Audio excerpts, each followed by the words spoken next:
المحسنون الذين آمنوا وكانوا يتقون لهم البشرى في الحياة الدنيا وفي الآخرة لا تبديل لكلمات الله ذلك هو الفوز العظيم صدق الله مولانا الله وملائكته يصلون على النبي يا أيها الذين آمنوا صلوا عليه وسلموا تسليما اللهم صل على سيدنا وشفيعنا ومولانا محمد معرض الجود والكرم وآله وأصحابه وبارك وسلم عالی مرتبت عالی جناب حضرت مولانا محمد اسلم چشتی صاحب، دیگر معزز بزرگوں، دوستوں، احباب اہل سنت و جماعت، الحمدللہ یہ محفل دیکھ کر مجھے بہت خوشی ہوئی کہ الحمدللہ یہ مرکزی محفل ہمارے گلشن اقبال میں فیض محمدی مسجد میں ہوتی ہے۔ انشاءاللہ ہم بھی اپنے اور لوگوں کو بتائیں گے اس محفل میں شرکت کریں اور اس کی برکتیں حاصل کریں۔ محترم حضرات، آپ حضرات کے علم میں ہے کہ آج جماعت اہل سنت پاکستان کے رانچی کا مرکزی درس قرآن مجید بھی جنا لان میں منعقد ہو رہا ہے، کیونکہ مجھے کچھ دیر کے لیے وہاں بھی حاضر ہونا ہے، تو کوشش یہ کروں گا کہ مختصر وقت میں چند باتیں خواجہ خواجگان سلطان الہند ہم غریبوں کے غریب نواز سرکار معین الدین چشتی اجمیری رحمۃ اللہ تعالی کے متعلق چند باتیں عرض کروں اور اس کے بعد اپنی گفتگو ختم کروں۔ قرآن مجید فرقان حمید میں اللہ تعالیٰ نے ان نیک لوگوں کا ذکر فرمایا، الا ان اولیاء اللہ لا خوف علیہم ولا هم یحزنون، خوب سن لو اللہ کے دوستوں کو کوئی خوف نہیں، کوئی غم نہیں۔ ہم تو کسی کو کوئی بات بتانے میں پڑتے ہیں کہیں ناراض نہ ہو جائے، کہیں لڑنے نہیں لگ جائے، کہیں کوئی ہم پر الزام نہ لگائے۔ اللہ کے نیک اور برگزیدہ بندوں کی شان یہ ہوتی ہے کہ وہ حق بات کہنے میں چوکتے نہیں ہیں، حق بات کہتے ہیں، چاہے کوئی سا بھی مسئلہ ہو وہ دین مبین کی تبلیغ فرماتے ہیں۔ اور یہی وجہ ہے عزیزان گرامی کہ آج پوری دنیا میں دین نظر آتا ہے، دین اسلام نظر آتا ہے۔ اگر ہم اور آپ بھی اچھے طور پر اصلاح کرنے لگ جائیں، ہمارا گھر بھی سنور جائے، ہمارا محلہ بھی سنور جائے، ہمارا معاشرہ بھی سنور جائے۔ آج ہمارا ذہن یہ بن گیا کہ چلیے صاحب ہم تو صحیح کر رہے ہیں، یہ غلط کر رہا تو کرنے دو۔ کچھ لوگ آپ کسی کو کہیں کہ بھائی نماز میں رکوع ایسے کرتے ہیں، وہ کہے گا 50 سال ہو گئے مجھے نماز پڑھتے ہوئے، فلاں کے ساتھ میں رہتا رہا، انہوں نے تو آج تک نہیں کہا۔ عزیزان گرامی یہ جواب معقول نہیں ہے۔ جواب تو اچھا یہ ہے کہ اچھا جو آپ نے میری اصلاح کر دی، اب آئندہ میں ایسے ہی کرنے کی کوشش کروں گا۔ گویا کہ پہلے تو یہ ہوتا تھا شخص دین مبین کی خدمت اور تبلیغ دین کرنے کے لیے ہمہ وقت تیار رہتا تھا۔ برا مت مانیے گا، آج تو بڑے بڑے عزیزان گرامی مبلغ وہ بھی جناب اس بات کو کرنے کے لیے تیار نہیں ہے کہ کیوں خواہ کسی سے پنگا لیں، جیسا پڑھ رہا ہے پڑھنے دو، جیسا کر رہا ہے کرنے دو، ہمیں کوئی کرنے کی ضرورت نہیں۔ لیکن اللہ تعالیٰ کے نیک بندے، برگزیدہ بندے، ان کی شان اللہ تعالیٰ نے یہ بیان فرمائی، لا خوف علیہم ولا هم یحزنون، وہ یہ نہیں سوچتے، وہ نہیں خوف کرتے کہ آئندہ ہم سے یہ بات کرے گا نہیں کرے گا، ہمیں کیا جواب دے گا۔ تو لا خوف علیہم ولا هم یحزنون کی منزل پر یا اللہ کے نیک بندے فائز ہوتے ہیں۔ الذین آمنوا وکانوا یتقون، ایمان اور تقوی ان کا ہتھیار ہے، ان کے پاس مضبوط ایمان ہوتا ہے اور تقوی ہوتا ہے۔ اللہ تعالیٰ نے ان کے دو ہتھیار بتائے کہ ایمان اور تقوی ان کے پاس ہے۔ جس کے پاس ایمان کی طاقت ہوتی ہے عزیزان گرامی، اس کو کوئی مسخر نہیں کر سکتا، اس کو جناب کوئی آدمی اپنے جال میں پھنسا نہیں سکتا۔ ایمان کی طاقت اتنی مضبوط بچے، 15 سال کے بچے، انہیں کہا جائے گا، انہیں بتایا جائے گا کہ کسی ایسے شخص کے ساتھ مت بیٹھنا جو تمہارے ایمان کو خراب کر دے۔ لیکن 50 سال 60 سال کے لوگ ایمان کے معاملے میں مضبوط ہوتے ہیں، وہ سب جانتے ہیں کہ ایمانیات کی باتیں کون سی ہیں۔ اسی لیے عزیزان گرامی توجہ ہمیں خصوصی طور پر اپنے چھوٹے بچوں پر رکھنا ہے کہ یہ کس کے ساتھ بیٹھ رہے ہیں، یہ کس کے ساتھ زندگی گزار رہے ہیں اور کیسے ماحول میں زندگی گزار رہے ہیں۔ الذین آمنوا وکانوا یتقون لهم البشری فی الحیاۃ الدنیا وفی الآخرہ۔ جب ایمان اور تقوی میں بندہ کامل ہو جاتا ہے تو اللہ تعالیٰ پھر خوشخبری عطا فرماتا ہے۔ کیسی خوشخبری؟ زندگی میں خوشخبری، آخرت کی خوشخبری۔ پھر اپنی زندگی میں ہی وہ خواب دیکھ لیتا ہے کہ جنت میں گھوم رہا ہے، زندگی میں خواب دیکھتا ہے کہ شاندار انداز میں قبر میں اتارا جا رہا ہے، اس کے کفن سے خوشبو آ رہی ہے، وہ اپنی زندگی میں دیکھتا ہے۔ عزیزان گرامی یہ بشارت ہے، فرما لهم البشری فی الحیاۃ الدنیا وفی الآخرہ لا تبدیل لکلمات اللہ۔ یہ تبدیل نہیں ہوگا، یہ بدلے گا نہیں، ایسا نہیں ہو سکتا معاذ اللہ ریاض باللہ کہ یہ انعام کسی اور کو دیا جائے۔ یہ انعام تو غلامان مصطفیٰ صلی اللہ تعالی علیہ وسلم کے لیے ہے، جو اپنی ساری زندگی حضور کے دین پر خرچ کرے، جو اپنی ساری زندگی حضور کے دین کے لیے خرچ کرے گا۔ اللہ تعالیٰ کا یہ انعام ہے کہ اللہ تعالیٰ دنیا اور آخرت میں بشارت عطا فرمائے گا۔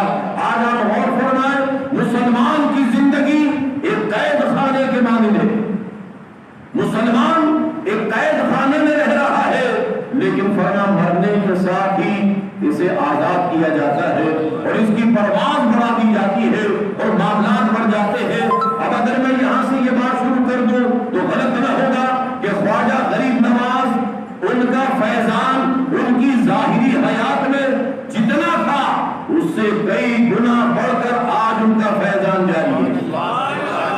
نعرہ تکبیر، نعرہ رسالت، نعرہ حیدری، نعرہ غوثیہ۔ پوری دنیا میں عزیزان گرامی خواجہ غریب نواز رحمت اللہ تعالی کا عرس مبارک منایا جاتا ہے۔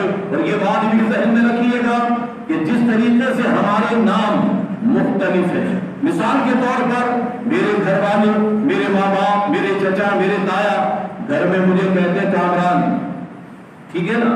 مسجد میں نمازی حضرات کہتے امام صاحب، جلسے میں جائے تو کہتے حضرت صاحب، کوئی کچھ کہتا ہے کوئی کچھ کہتا ہے۔ اسی طریقے سے غور فرمائیے گا، ہم نے تو یہ بزرگوں سے سیکھا، بزرگوں سے سمجھا۔ کیا سمجھا؟ خواجہ غریب نواز یہ نام نہیں ہے، غریب نواز عزیزان گرامی بر صغیر کے لوگ کہنے لگے غریب نواز، عرب کے لوگ کہتے معین الدین، اور عزیزان گرامی والدین نے نام رکھا حسن، والدین حسن کے نام سے پکارتے تھے، حضور کے دربار سے معین الدین کا لقب ملا۔ بر صغیر میں جناب سارے مسلمانوں نے آپ کی نوازشات دیکھتے ہوئے غریب نواز کہا، اور لگے ہاتھ یہ کہہ دوں تو غلط نہ ہوگا، دوسرے لوگ جو جناب اللہ تبارک و تعالیٰ کہ نیک بندوں کو ماننے کے لیے تیار نہیں، یا یہ کہہ دیں تو غلط نہ ہوگا کہ ان کے جناب قسمت میں یہ معاملہ لگتا ہے لکھا ہی نہیں ہے، محروم ہے وہ اس بات سے۔ اور یہ اللہ کا کرم، اس کا احسان ہے، ہم سارے بزرگوں کو مانتے ہیں، انبیاء، صحابہ، اولیاء تمام کو مانتے ہیں۔ بعض لوگوں نے یہ کہا آپ ان کو غریب نواز کیوں کہتے ہیں؟ ہم نے ان کو جواب دیا کہ یہ غریبوں کو دیتے ہیں، نوازتے ہیں۔ کہنے لگے اچھا آپ مجھے بھی غریب نواز کہا کریں، میں بھی غریبوں کو دیتا ہوں۔ اچھا آپ بھی غریبوں کو دیتے تو آپ کو بھی غریب نواز، جیسا میرا غریب نواز ہے ایسے آپ غریبوں کو نہیں نوازتے ہوں گے، ایسے غریبوں کو نہیں نوازتے ہوں گے۔ کہنے لگے کیوں نہیں بھائی، غریب کو ہم بھی دیتے، ہمیں بھی غریب نواز کہو، ہمیں بھی غریب نواز کہو۔ بالکل غلط، بہت آسانی کے ساتھ سب سمجھ جائیں گے۔ آج رات آپ اپنے گھر میں سونے کی تیاری کر رہے ہوں، ویسے بھی کراچی والے تو بہت دیر میں سوتے ہیں، کیا خیال ہے آپ کا؟ سمجھے آپ، کوئی آدمی جلدی سو جائے تو لوگ کہتے ہیں ارے بھائی کیا گاؤں میں رہتے ہو، اتنی جلدی سو جاتے ہو؟ اور کیجیے رات 12-1 بجے سونے کی تیاری کر رہے ہیں آپ، دروازے پر دستک ہو جائے، آپ کہیں اس وقت کون آ گئے؟ کون صاحب؟ آواز آئے ارے صاحب بھوکا ہوں ذرا کھانا کھلا دو، تو کیا کہہ رہے، تھوڑا سا تو آدمی رحم ترس کھائے گا، کیمرے میں دیکھے گا کون، گلیا دیکھے گا، شکل صورت دیکھے گا، تو اپنے خادم سے کہے یا کسی اور سے کہے یا خود لے جا کر 2 روٹی سالن وغیرہ دے دے، چلو بھائی کھا لو، کہاں سے آیا پتہ نہیں، اتفاق سے دوسری رات بھی آ جائے، دروازہ کھٹکھٹائے، کیا ہوا بھائی کل آپ نے کھانا کھلایا تھا آج بھی کھلا دے، آپ کہیں گے کیا تو نے میرا ہی گھر دیکھ لیا،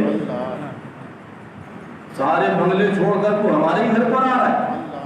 وہ کہہ رہے صاحب سیٹ صاحب بس کھلا دو، اللہ کے نام پر کھلا دو، ہو سکتا ہے ہم اور آپ تو پھر بھی چلو بھائی کھا دے آج بھی، کہیں تیسری رات پھر آ جائے، وہی رات کے 12 بجے ٹھک ٹھک، کون صاحب بھوکا ہوں کھانا کھلاؤ، اب تو کیا خیال ہے کھانا کھلانے کے بجائے کچھ اور ہی کھلائیں گے، تم وقت تو ہمیں ہی دیکھ رہا ہے، صرف ہمارا اور آپ کا حال ایسا ہی ہوگا، لیکن غریب نواز کا حال تو یہ ہے کہ جناب 90 من کی دیر ابھی تک جاری و ساری ہے، رات میں آؤ، دن میں آؤ، صبح میں آؤ، شام میں آؤ، جب بھی آؤ کھانا کھا کے جاؤ، تمہارے آنے کا یہ دیر انتظار کر رہی ہے۔ الحمدللہ اس فقیر نے اجمیر شریف کی اس دیگ سے کھانا کھایا، اس دیگ کا لنگر کھایا ہے، اور جو ایک بار کھا لے انشاءاللہ ایمان اور مضبوط ہو جاتا ہے۔ ہمارا تو یہ ایمان ہے نا کہ بزرگوں کا لنگر کھانے کے بعد برکت اور بڑھتی ہے۔ خواجہ غریب نواز کے والد ماجد کا نام غیاث الدین شاہ رحمت اللہ تعالی علیہ، آپ کا نام 15 سال کی عمر شریف رہی کہ آپ کے والد کا انتقال ہو گیا، ترکے میں ایک باغ ملا، اسے سینچا کرتے تھے، ایک دن یہ خبر ملی کہ علاقے میں ابراہیم قندوزی نامی کوئی بہت بڑے بزرگ آئے ہوئے ہیں، حضرت خواجہ غریب نواز ان سے ملنے کے لیے گئے اور ملاقات کے وقت عرض کی حضور میرے گھر بھی تشریف لائے، بزرگوں کی شان کتنی اعلیٰ ہوتی ہے، وہ کسی کی دعوت کو ٹالتے نہیں ہیں، انہوں نے فرمایا تمہارے گھر پر بھی آ جائیں گے، ان کے گھر جب آئے تو آپ نے باغ کے تمام کھجورے اور جو بھی کچھ تھا وہ سب کا سب ان کی بارگاہ میں پیش کیا تھوڑا تھوڑا، اور اس کے بعد ابراہیم قندوزی بارگاہ میں 2 زانو ہو کر بیٹھ گئے۔ ایک بات توجہ فرمائیے گا، میں بھی عمل کرنے کی کوشش کرتا ہوں، آپ بھی ذرا کبھی اپنے معاملات میں لائیے، آپ کو بڑا مزہ آئے گا۔ محفل لگی ہوئی ہے، آپ ذرا 2, 4, 5 منٹ کے لیے 2 زانو ہو کر ایسے ہاتھ باندھ کر تصور کریں کہ سرکار کی بارگاہ میں بیٹھا ہوں، حضور کی بارگاہ میں بیٹھا ہوں، انشاءاللہ عزیزان گرامی روحانیت آئے گی، انشاءاللہ حضور علیہ السلام کی توجہ کرم ہو جائے گی۔ اس کے بعد فرمایا حضرت ابراہیم قندوزی رحمت اللہ تعالی علیہ سے کہ حضور مجھ پر نگاہ فرمائے، توجہ فرمائے، تو ابراہیم قندوزی رحمت اللہ تعالی علیہ نے اپنی زنبیل سے روٹی کے کچھ ٹکڑے نکالے اور فرمایا یہ کھاؤ۔ سبحان اللہ، اللہ اکبر۔ ہم اور آپ تو جناب تر بتر جناب کھانے پسند کرتے ہیں، اللہ کے یہ نیک اور برگزیدہ بندے یہ سوکھی روٹی انہوں نے نکال کے دی اور کہا کھاؤ، فرمایا انہوں نے یہ کیا کچھ ٹکڑے، نماز کا ایمان اور عقیدہ یہ تھا کہ یہ ٹکڑے کھانے کے بعد ہی میرے معاملات اور بڑھ گئے، فرمایا میں نے وہ کھائے جیسے ہی وہ جناب حلق سے اترے میرے دل کی دنیا بدل گئی، میرے حالات میرے معاملات بالکل بدل کر رہ گئے، اور میں نے سب کچھ اللہ کی راہ میں تقسیم کیا اور اس کے بعد تحصیل علم کے لیے نکل گیا۔ خواجہ غریب نواز نے کئی ممالک میں تحصیل علم کیا اور اس کے بعد منازل طے کرتے کرتے عزیزان گرامی خواجہ غریب نواز سرکار غوث اعظم، سرکار نقشبند، سرکار سہروردی بزرگوں کی آپ تاریخ پڑھیں گے سب میں یہ بات پائیں گے۔ آج کوئی آدمی جناب اپنے آپ کو ٹارزن سمجھنے لگ جائے، اپنے آپ کو چیمپئن سمجھنے لگ جائے، بالکل غلط۔ خواجہ غریب نواز نے علم حاصل کیا اور ایسا علم حاصل کیا راسخ العلم ہو گئے، لیکن اس کے بعد گئے خواجہ عثمان ہارونی کی بارگاہ، پیر و مرشد کی تلاش کرتے کرتے وہاں پہنچے۔ خواجہ عثمان ہارونی کے پیر ہے حاجی شریف عزیزان گرامی اور ان کے سلسلے کے مشائخ ہیں۔ فرماتے خواجہ عثمان ہارونی کے ساتھ رہنے لگے۔ کتنے عرصے رہے؟ 20 سال تک خواجہ عثمان ہارونی کا بستر اٹھا کر چلتے، اور آپ جب بزرگوں کی کوئی خدمت کرتا ہے نا تو بزرگوں کی ایک نگاہ ہی کام کر جاتی ہے، محبت کی نگاہ پڑ جائے کام ہو جاتا ہے۔ 20 سال تک خدمت میں رہے۔ ایک مرتبہ فرمایا دریائے دجلہ کے کنارے کھڑے ہوئے، فرمایا حسن کوئی معاملہ ہو دل میں تو بتاؤ۔ کہا حضور معاملہ یہ ہے جنت میں کیسے جائیں گے؟ فرما ابھی بتاتے ہیں۔ فرما ہمیں اس پار جانا ہے، بیچ میں یہ دریا ہے، آنکھیں بند کرو۔ آنکھیں بند کی، ہاتھ پکڑا، فرما آنکھیں کھولو۔ آنکھیں کھولی تو دیکھا دریا کے اس پار کھڑے۔ فرما بس آنکھیں بند کر کے پیر و مرشد کا دامن تھام لو، جنت میں پہنچو گے۔ تمہاری آنکھیں بند ہو، تمہارے ہاتھوں میں پیر و مرشد کا دامن ہو، تو پھر جب روز محشر آنکھ کھلے گی تو جنت میں اپنے آپ کو پاؤ گے۔ خواجہ غریب نواز کو لے کر ساتھ میں آپ کے پیر و مرشد حرمین طیبین شریفین گئے، بیت اللہ شریف کا طواف کیا، میزاب رحمت کے نیچے کھڑے ہو کر دعا کی، اے اللہ یہ حسن سنجری ہے، اسے قبول فرما دے۔ اب اور فرمائیے گا، پیر بھی اللہ سے مانگ رہے ہیں، پیر یہ نہیں کہہ رہے، پیر بھی اللہ سے مانگ رہے ہیں، اے اللہ حسن سنجری ہے اسے قبول فرما۔ غیب سے آواز آتی ہے ہم نے حسن کو قبول کیا۔ خواجہ غریب نواز مدینہ شریف حاضر ہوئے۔ اللہ کا کرم، ایک بار ہم لوگ مدینہ شریف میں حاضر تھے تو میں نے ایک بزرگ سے پوچھا تھا خواجہ غریب نواز رحمت اللہ تعالی علیہ کہاں بیٹھے ہوئے تھے، کہ یہ کسی خادم نے آن کر کہا تھا کہ معین الدین حسن کون ہے، ہم بلا رہے ہیں۔ تو جب آن کر خادم نے کہا تھا کہ حسن کون ہے، حضور بلا رہے ہیں، سرکار کے قبر حسن کو بلاؤ، تو جتنے وہاں حسن نامی تھے وہ سب آن کر کھڑے ہو گئے۔ تو خادم نے کہا حضور نے ایک کو بلایا ہے، یہ اتنے سارے کہاں سے؟ تو سرکار کریم علیہ السلام نے فرمایا حسن سنجری کو بلاؤ۔ حسن سنجری کو بلایا گیا، سرکار امام حسن سنجری آئے، سرکار کریم علیہ السلام کی بارگاہ میں سلام عرض کیا۔ حضور علیہ السلام نے ارشاد فرمایا وعلیکم السلام یا معین الدین، اے حسن ہم نے تمہیں دین کا مددگار بنایا، تم جہاں جاؤ گے ہماری تائید تمہارے ساتھ ہوگی، ہماری نصرت تمہارے ساتھ ہوگی۔ امام شرف الدین بوصیری رحمت اللہ تعالی علیہ سنہ ہجری 700 کے بزرگ ہیں، وہ فرماتے ہیں جس کی تائید پیارے مصطفیٰ فرمائے اس کے مقابلے میں اگر شیر بھی آ جائے تو وہ دم بخود رہ جاتا۔ حضور کی تائید جسے مل جائے، حضور کی نصرت جسے مل جائے، پھر اس کے مقابلے میں شیر بھی دم بخود رہتا ہے۔ حضرت خواجہ معین الدین چشتی اجمیری سنجری اور پوچھا خواجہ صاحب کہاں بیٹھے، تو انہوں نے ایک جگہ بتائی حضور علیہ السلام کے روضہ مبارک کے قریب، کہ یہاں پر وہ خواجہ حسن سنجری بیٹھے تھے اور تمام لوگ بیٹھے تھے۔ عزیزان گرامی اگرچہ وہاں پر بہت ہی رش ہوتا ہے، لیکن بہت سارے لوگ جنہیں پتہ ہی نہیں ہے کہ یہاں کون بیٹھا تھا، یہاں کس کی کھڑکی ہے، یہاں کس کا مکان ہے، یہاں کس کا کنواں ہے، یہاں پر کون تھا۔ اور کیجیے عزیزان گرامی، آپ اور ہم داتا گنج بخش علی ہجویری کے دربار میں جائیں تو بالکل آپ کو سامنے نظر آئے گا چلہ گاہ۔ وہ چلہ گاہ کس کی ہے؟ خواجہ غریب نواز کی ہے۔ اچھا چلیے صاحب، مدینہ منورہ سے سرکار کی تعین مل گئی، اب چلے یہ جناب سفر کرتے کرتے پہنچے لاہور۔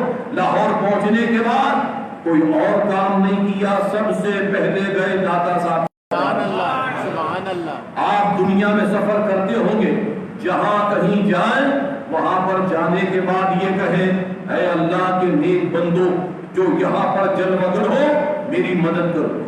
انشاءاللہ آپ کی غیب سے مدد ہوگی، آپ کے معاملات اچھے ہوں گے، بہترین ہو جائیں گے۔ حضرت خواجہ غریب نواز داتا صاحب کے دربار میں کتنے عرصے رہے؟ بعض بزرگوں نے فرمایا کہ 1 مہینے تک آپ کی خدمت میں رہے، بس وہیں پر بیٹھ کر عبادت میں لگے رہتے، قرآن مجید کی تلاوت میں لگے رہتے اور اکتساب فیض کر رہے تھے، برکت حاصل کر رہے تھے۔ بعض لوگ تو کہتے ہیں نا، ارے بھائی قبر والا تمہاری کیا مدد کرے گا، وہ تو اپنی قبر تو تمہاری کیا مدد کرے گا۔ میں نے حضور قبلہ شاہ تراب الحق قادری رحمت اللہ تعالی علیہ کی تقریر میں یہ بات سنی کہ ایک مرتبہ آپ قاری مصلح الدین صدیقی رحمت اللہ تعالی علیہ کے عرس میں بتا رہے تھے کہ اللہ والے اپنی قبروں میں کس شان کے ساتھ ہوتے ہیں۔ غوث اعظم کا یہ واقعہ سنا ہے کہ غوث اعظم کے دربار سے گزر رہے تھے کچھ لوگ، تو انہوں نے سلام پیش کیا تو کسی نے مذاق میں کہا، کہنے لگے تم جو یہاں سے گزرتے ہو سلام پیش کرتے ہو، کہ یہ تمہارے سلام کو سنتے ہیں، یہ تمہارے سلام کو جانتے ہیں؟ اس آدمی نے کہا کہ بے شک ہم تو اپنے بزرگوں کی روش اختیار کیے ہوئے ہیں اور اپنے غوث پاک کو سلام کر کے گزرتے ہیں۔ آج بھی آپ غور فرمائیں، ہم نے تو آج سے 20 سال پہلے دیکھا تھا، بلکہ اور اس سے پہلے بھی دیکھا، ٹانگے والا بھی اگر جناب داتا گنج بخش علی ہجویری کے مزار پر انوار کے پاس سے گزر رہا ہے تو داتا صاحب کو جھک کے سلام کرتے ہوئے گزر رہا ہے، رکشے والا گزر رہا ہے تو جھکتے ہوئے سلام کر رہا ہے۔ یہ بات ہم نے تو 20 سال پہلے دیکھی، لیکن غوث اعظم کے مریدین یہ شروع سے کرتے چلے آ رہے ہیں۔ تو کہتے جن صاحب سے یہ کہا کہ غوث پاک تمہارے سلام کو سنتے ہیں، ان کے دل میں کچھ تشویش پیدا ہو گئی، کچھ خلل سا پیدا ہوا، سارا دن سوچتے رہے، رات کو جب جا کر سوئے تو قسمت کا ستارہ یوں چمکا کہ غوث پاک خواب میں تشریف لایا۔ تو انہوں نے آنن فانن یہی سوال کر دیا، میرے آقا ہم جو سلام پیش کرتے ہیں کیا آپ ہمارے سلام کو سنتے ہیں، قبول فرماتے ہیں؟ تو غوث اعظم کیا جواب ارشاد فرماتے ہیں؟ فرمایا صرف میں تمہارے سلام کو نہیں سنتا بلکہ تمہارے کپڑوں کو بھی جانتا ہوں کہ کون سے کلر کے پہن کے آئے ہو، کون سے رنگ کے پہن کر آئے ہو، اور تمہارے دل میں جو کیفیت گزرتی ہے اسے بھی جانتا ہوں۔ سبحان اللہ۔ تمہارے دل میں جو کیفیت گزرتی ہے اسے بھی جانتا ہوں۔ عزیزان گرامی غور فرمائیں، یہ اللہ تعالیٰ کے نیک اور برگزیدہ بندے کس شان کے مالک ہوتے ہیں۔ حضرت خواجہ غریب نواز سرکار داتا گنج بخش علی ہجویری کے دربار میں بیٹھ گئے اور عرضی پیش کر رہے ہیں، داتا صاحب مجھ پر نگاہ کرم فرمائیں، داتا صاحب مجھ پر نگاہ کرم فرمائیں۔ نگاہ کرم تو ہو رہی ہے لیکن ویسی نہیں ہو رہی جیسی ہونی چاہیے۔ جیسے میں تقریر کر رہا ہوں تو آپ کی زبان سے سبحان اللہ کی آواز تو آ رہی ہے لیکن ویسی نہیں آ رہی جیسی میں چاہ رہا ہوں۔ سبحان اللہ، سبحان اللہ، ایسی چاہ رہا ہوں۔ سبحان اللہ۔ تو ذرا غور فرمائیں کہ ہر آدمی کچھ نہ کچھ چاہ رہا ہوتا ہے۔ خواجہ غریب نواز خصوصی توجہ کرم داتا صاحب سے چاہ رہے تھے اور داتا صاحب توجہ کرم نہیں فرما رہے تھے، تو انہوں نے کیا کیا؟ اپنے دل میں پروگرام بنایا، اچھا داتا صاحب جب آپ توجہ کرم نہیں فرما رہے تو اب حسن سنجری معین الدین جا رہے ہیں، یہ کہہ کر جیسے ہی اٹھے ہیں ادھر داتا صاحب نے خصوصی توجہ فرمائی۔ سبحان اللہ۔ اب جیسے ہی خصوصی توجہ ہوئی فوراً ان کی زبان سے نکلا جو آج بھی وہاں پر لکھا ہوا ہے، گنج بخش فیض عالم مظہر نور خدا ناقص اعلی پیر کامل کامل آرا رہنما، آج بھی لکھا ہوا ہے۔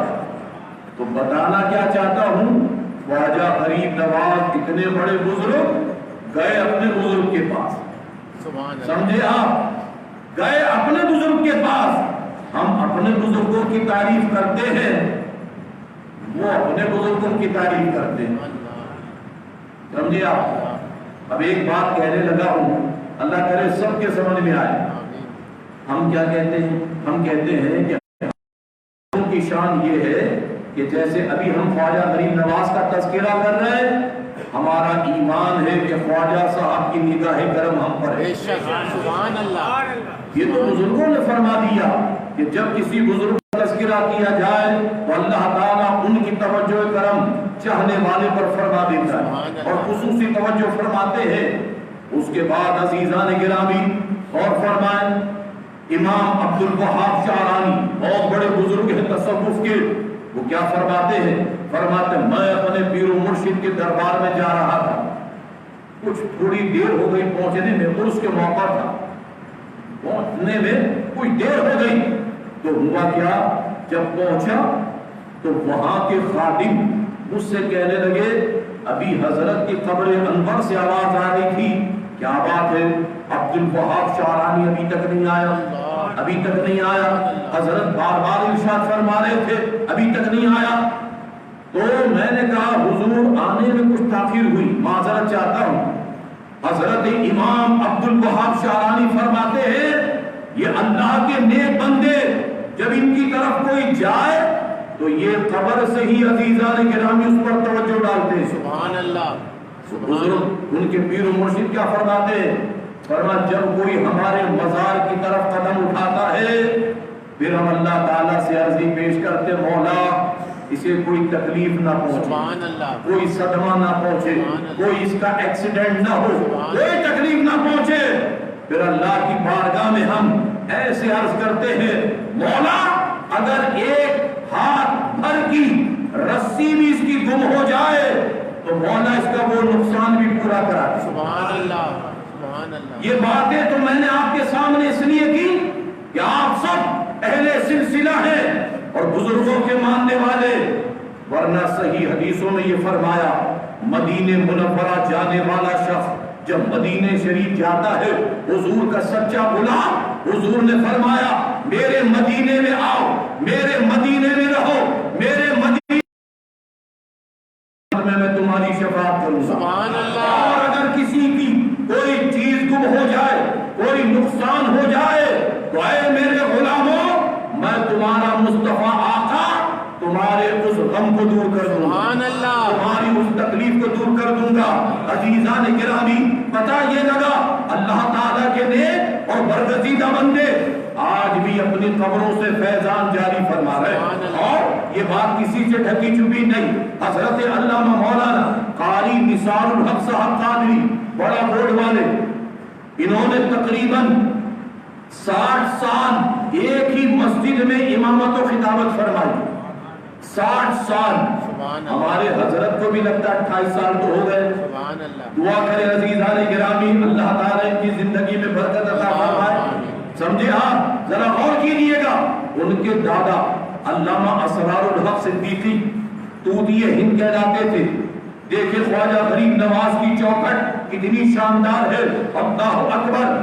کہتے ہیں اسرار الحق صاحب کہ ان کے بیٹے تھے، بڑے اچھے قاری قرآن تھے،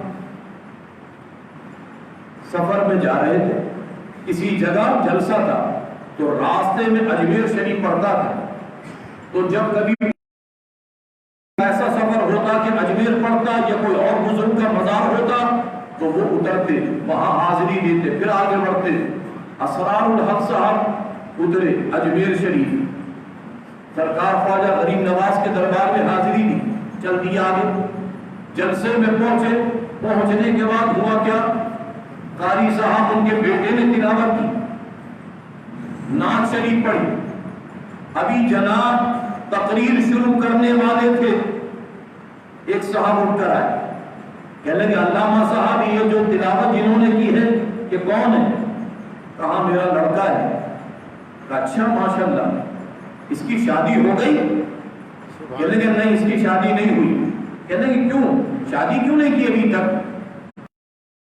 تو کیا خیال ہے 18-20 سال کی عمر میں شادی کر دیتے تھے؟ کیا خیال ہے آپ کا؟ ایسے ہی ہوتا تھا یا نہیں؟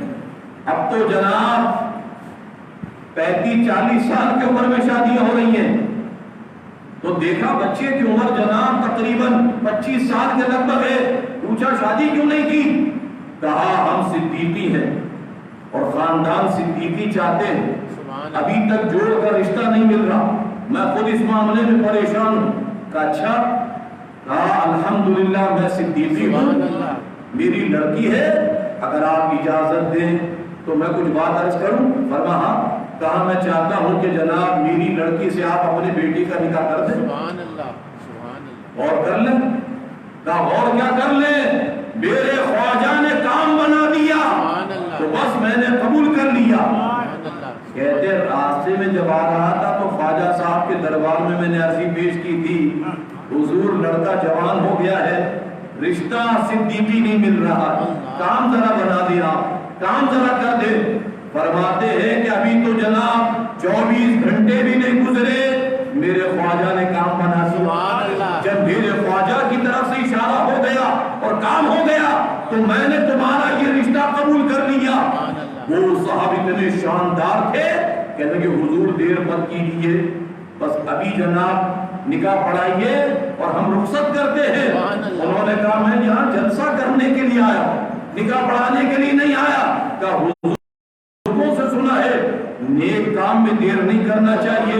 فرماتے وہیں نکاح پڑھایا اور واپس لے کر آ گئے۔ پتہ یہ لگا میرے اور آپ کے خواجہ کی چوکھٹ ایسی ہے کہ جو چیز مانگی جائے میرے سرکار خواجہ غریب نواز عطا فرماتے۔ دو باتیں اور عرض کر کے گفتگو ختم کرتا ہوں۔ ایک بات تو یہ خواجہ غریب نواز رحمت اللہ تعالی علیہ کی کتنی اعلیٰ شان، حضرت مولانا ضیاء الدین مدنی رحمت اللہ تعالی علیہ مدینہ منورہ میں تقریباً 70 سال رہے۔ فرماتے تھے الحمدللہ 70 سال سے مدینہ شریف میں بیٹھا ہوں، جو دنیا کا بڑا عالم آتا ہے الحمدللہ فقیر سے مل کے جاتا ہے، لیکن جو رنگ میں نے اپنے مرشد احمد رضا کا دیکھا وہ کسی میں نہیں دیکھا۔ فرماتے ایک بار حضرت مولانا ضیاء الدین مدنی رحمت اللہ تعالی علیہ پر بڑا خاص فالج کا اٹیک ہو گیا۔ اتنا اٹیک ایسا ہوا کہ بالکل ہاتھ اور پاؤں کام نہیں کرتا تھا۔ کہتے ایک رات اتنا روئے اور سرکار کی بارگاہ میں عرضی پیش کی کہ یا رسول اللہ آپ کے مدینے میں حاضر ہوں اور مدینے میں رہتا ہوں، یقیناً مجھ سے کوئی خطا ہو گئی اور یہ فالج مجھ پر ہو گیا، میرے آقا اگر یہ میری خطا ہے میرے آقا مجھے معاف فرما دے، مجھ پر کرم فرما دے، اور میرے آقا اگر یہ خطا نہیں ہے آزمائش ہے اور جناب امتحان ہے تو میرے آقا میں کسی امتحان کے لائق نہیں، میرے آقا مجھے اس سے نکالے۔ یہ بات کہنے کے بعد حضور غوث اعظم کا واسطہ پیش کیا، حضور خواجہ غریب نواز کا واسطہ پیش کیا اور کہا یا رسول اللہ اپنے ان دونوں شہزادوں کے صدقے میں میری التجا کو قبول فرمائے، اور ساتھ میں اپنے پیر و مرشد کا واسطہ پیش کیا۔ یہ ساری باتیں کہتے ہیں میں سو گیا، خواب میں نے دیکھا میرے پیر و مرشد امام احمد رضا تشریف لائے اور فرما رہے ضیاء الدین ادب کے ساتھ رہنا، غوث اعظم تشریف لا رہے، ادب کے ساتھ رہنا، خواجہ غریب نواز تشریف لا رہے۔ پھر اس کے بعد کہا ضیاء الدین غوث اعظم سے ملاقات، خواجہ غریب نواز کی پابوسی کرو، اور عرضی پیش کی میرے آقا غوث اعظم کرم فرمائے، میرے آقا خواجہ غریب نواز کرم فرمائے۔ کہتے خواب ہی خواب میں دونوں بزرگوں نے میرے جسم پر ہاتھ پھیرا، فرمایا اٹھو کھڑے ہو جاؤ۔ کہتے میں خواب ہی خواب میں اٹھ کے کھڑا ہو گیا اور فرمایا جو ہم سے محبت کرتے ہیں ہم انہیں نہیں چھوڑتے، ہم ان کو جناب ان سے غافل نہیں رہتے. فرماتے خواجہ غریب نواز اور سرکار غوث اعظم کے دست کرم کی برکت سے جب میں صبح اٹھا تو میرا پورا جسم بالکل صحیح تھا, صحیح سلامت تھا.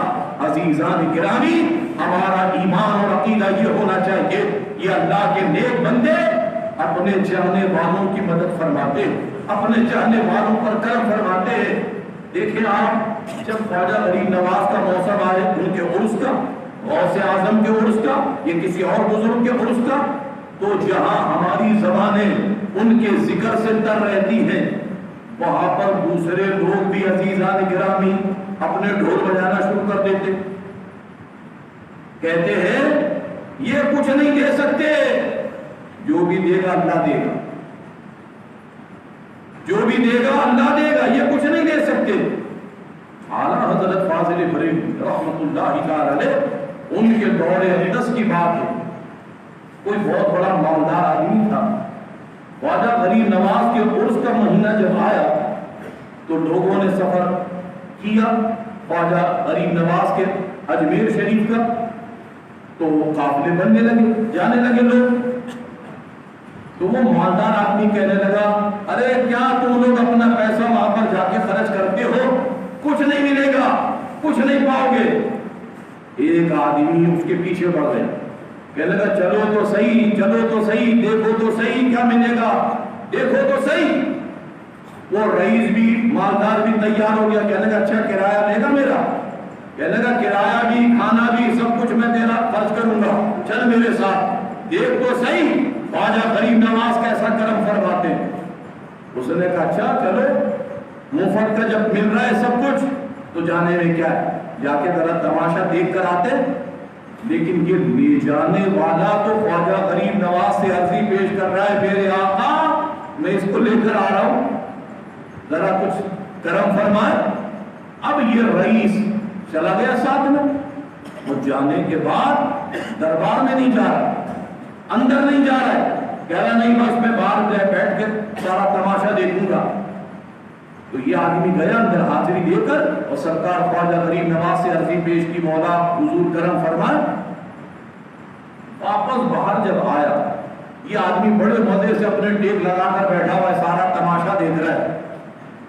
کہنے لگا بھائی ہم نے تو کچھ نہیں دیکھا, ہم تو یہی دیکھ رہے ہیں, کوئی ادھر سے آ رہا ہے, کوئی ادھر سے آ رہا ہے, کوئی کچھ کر رہا ہے, ابھی تک اپنے سمجھ میں تو کچھ نہیں آیا. ابھی یہ بات ہی کر رہے تھے کہ ایک شخص اٹھا اور اس نے یوں کر کے جناب کپڑا باندھا اچھے طریقے سے, اور کہنے لگا خواجہ صاحب 5 روپے لوں گا, مجھے 5 روپے چاہیے. اور یہ کہہ کر اٹھا اور کہنے لگا ایک ہی سے چاہیے, زیادہ سے زیادہ نہیں. اور رومال ٹائٹ کر کے باندھ کے جب وہ اٹھا ہے تو کہتے وہ رئیس جناب ایک دم ہنسنے لگا, کہنے لگا اس پاگل کو دیکھو, یہ 5 روپے مانگ رہا ہے, وہ بیٹا مانگ رہا ہے, یہ بیٹی مانگ رہا ہے, وہ کاروبار مانگ رہا ہے, یہ مانگ رہا ہے. اب جناب اس شخص نے اٹھ کے چکر لگانا شروع کر دیا خواجہ غریب نواز کے مزار میں, چکر لگا رہا ہے. 1 گھنٹہ گزر گیا, پسینہ پسینہ ہو گیا, اور آواز لگاتا خواجہ 5 روپے لوں گا, خواجہ 5 روپے لوں گا. اچھا یہ جو شخص تھا بیٹھا ہوا تھا تو باتیں کر رہا ہوگا, اس نے بھی کوئی سن لیا ہوگا, خواجہ آپ کے خلاف بک کر رہا ہوگا. اب یہ چکر لگاتے لگاتے 1 گھنٹہ گزرنے کے بعد جب یہ اس رئیس کے قریب سے گزرنے لگا, رئیس نے اپنی جیب سے 5 روپے نکالے اور پکڑا, کہنے لگا لے پکڑ 5 روپے, بیٹھ جا, اتنی گرمی ہو رہی ہے, دھوپ ہو رہی ہے, تو مر جائے گا, لے پکڑ 5 روپے. اس نے 5 روپے لے کے خواجہ صاحب کے مزار کی طرف دیکھا اور کہا وہاں میرے خواجہ 5 روپے بھی دلوائے تو اس گھوسڑ سے دلوائے, اس گھوسڑ سے دلوائے جو آپ کو مانتا بھی نہیں ہے. اور میرے خواجہ میں تو آپ پر باری باری جاؤں. پتا یہ لگا عزیزان گرامی, یہ اللہ کے نیک بندے جب چاہتے ہیں جیسے چاہتے ہیں اپنے غلاموں کی مدد فرماتے ہیں. آپ نے تو محبت کے ساتھ پوری گفتگو سماعت کی, لیکن ہو سکتا ہے کوئی صاحب یہ کہنے لگ جا مولانا یہ تو ساری باتیں آپ نے اپنے گھر کی کری ہیں. احمد رضا تو آپ کے گھر کے ہیں، آپ کے بزرگ ہیں، ہم تو نہیں مانتے. آؤ اب قرآن سنو تاکہ سب مان جائیں. کیا خیال ہے آپ کا؟ آؤ سبحان اللہ. سبحان اللہ. ارشاد باری تعالیٰ وَلَوْ أَنَّهُمْ إِذْ ظَلَمُوا أَنفُسَهُمْ جَاءُوكَ فَاسْتَغْفَرُوا اللَّهَ وَاسْتَغْفَرَ لَهُمُ الرَّسُولُ لَوَجَدُوا اللَّهَ تَوَّابًا رَحِيمًا. ذرا غور سے سماعت کیجیے اس بات کو کہ معافی اور مغفرت یہ اللہ تعالیٰ کے دست کرم میں. ہم کوئی گناہ کریں، معاذ اللہ ریاض باللہ کسی نے کوئی گناہ کیا، میں کہوں کہ میں نے معاف کر دیا، معاف ہو جائے گا. کسی نے نماز نہیں پڑھی ظہر کی، وہ آئے کہنے لگ گیا مولانا میں نے ظہر کی نماز نہیں پڑھی، میں کہوں اچھا جاؤ میں نے تمہیں معاف کیا، ہو جائے گا معاف؟ لوگ کہیں گے مولانا تمہیں کہاں سے اتھارٹی مل گئی ہے کہ تم معاف کر رہے ہو؟ ہماری اتھارٹی تو نہیں ہے نا یہ کہ ہم کسی کو معاف کریں. رمضان شریف کا کوئی روزہ نہ رکھے اور کہیں میں نے روزہ نہیں رکھا، میں کہوں اچھا معاف کر دیا. مولانا سلم چشتی صاحب کا اچھا جاؤ معاف کر دیا. ہم کیسے معاف کر سکتے؟ ہمارے پاس تو یہ اتھارٹی نہیں ہے. لیکن قرآن مجید میں کیا فرمایا؟ اگر تم اپنی جانوں پر ظلم کرو، جاؤ کا اے محبوب وہ تمہارے دربار میں سبحان اللہ. فاستغفر اللہ، اللہ سے مغفرت چاہے، واستغفر لهم الرسول، رسول بھی ان کی سفارش کرے، سبحان اللہ. رسول بھی ان کی شفاعت کرے. لوجد اللہ توابا رحیما، ضرور اللہ کو تواب پائیں گے، اللہ کو معاف کرنے والا پائیں گے. تو عزیزان گرامی پتہ یہ لگا حضور کا دربار اللہ نے ایسا بنایا ہے کہ مصطفیٰ جسے معاف کریں گے اللہ بھی معاف فرما دے گا. مصطفیٰ کریم علیہ السلام جس کے لیے دعائے مغفرت فرما دیں گے اللہ بھی اس کی بخشش فرما دے گا. بس بات اس بات پہ ختم کرتے ہیں کہ خواجہ کی چوکٹ پڑی ہے، یہ اللہ کا کرم ہے نا. پھر آؤ ذرا دل و دل میں اس بات پر اللہ کا شکر ادا کرو کہ اللہ کریم نے ہمارے نصیب میں خواجہ غریب نواز کو کیا. سبحان اللہ. ہمیں غریب بنایا تمہارے لیے اور تمہیں غریب نواز بنایا ہمارے لیے. جو اپنے آپ کو غریب جانے گا، غریب سمجھے گا، میرے غریب نواز کا فیض اس پر جاری ہوگا. اور جو اپنے آپ کو خود ہی ٹارزن سمجھنے لگ جائے، خود ہی جناب بھلا مانس سمجھنے لگ جائے، پھر وہ خواجہ غریب نواز کا کیا فیضان لے گا. آج مالدار سے مالدار، ارب پتی بھی آدمی اپنے آپ کو غریب کہنے میں فخر محسوس کرتا ہے، کہتا بھائی میں تو غریب آدمی ہوں، آٹا مول لے کے کھاتا ہوں. تو عزیزان گرامی ہم غریب ہونے میں فخر محسوس کرتے ہیں اور ان کے غریب نواز ہونے پر فخر کرتے ہیں کہ وہ ہمارے غریب نواز ہے. تیرے غلاموں کا نقش قدم ہے راہ خدا. سبحان اللہ. سمجھ میں آ جائے گی تو سب زور سے کہیں گے سبحان اللہ. سبحان اللہ. تیرے غلاموں کا، مصطفیٰ کے غلاموں کا، ہمارے تو امام ہیں، حضور کے تو غلام ہیں. بے شک. غلام ایک معنی بیٹا بھی ہوتا ہے. بے شک. قرآن مجید اگر پڑھیں گے آپ تو بیٹا بھی ہوتا ہے. بے غلام اسمہ یحییٰ، ہم نے اسے بیٹا عطا کیا. اور غلام سے مراد بیٹا ہے. تو تیرے غلاموں کا نقش قدم ہے راہ خدا. وہ کیا بہک سکے جو یہ سراغ لے کے چلے. سبحان اللہ.